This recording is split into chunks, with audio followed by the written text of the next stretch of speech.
अरब के एक छोटे से कस्बे में एक गरीब लेकिन बेहद नेकदिल इंसान रहता था जिसका नाम था सैफुल्लाह। उसके पास न कोई बड़ा घर था न धन दौलत, लेकिन उसका दिल ऐसा था जो हर रोज अल्लाह की रहमत का शुक्र करता रहता था।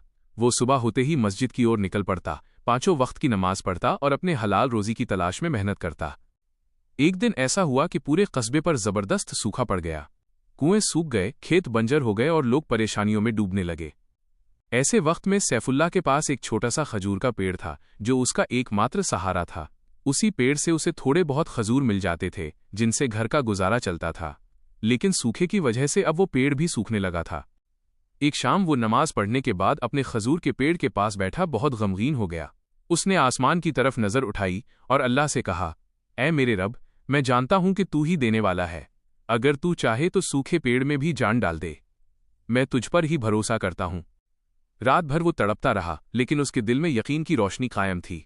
अगले दिन सुबह जब वो उठकर पेड़ के पास गया तो उसने देखा कि पेड़ की टहनियों पर फिर से हल्की हल्की हरियाली उभर रही है। वो हैरान भी हुआ और खुश भी। उसने पेड़ की पत्तियों को हाथ लगाया तो उसे एहसास हुआ कि इसमें फिर से जान लौट आई है।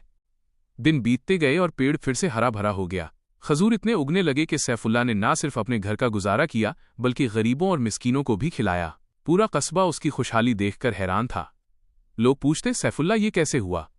वह मुस्कुराकर कहता, अल्लाह की रहमत के सामने कोई मुश्किल बड़ी नहीं होती, बस सच्चा यकीन होना चाहिए। धीरे धीरे इस वाक़ये ने पूरे कस्बे का माहौल बदल दिया। लोग फिर से अल्लाह की तरफ मुड़ने लगे, नमाज की पाबंदी करने लगे और दुआओं में विश्वास करने लगे। और यूं एक गरीब आदमी का सच्चा यकीन पूरे शहर के दिलों में उम्मीद की रोशनी बन गया।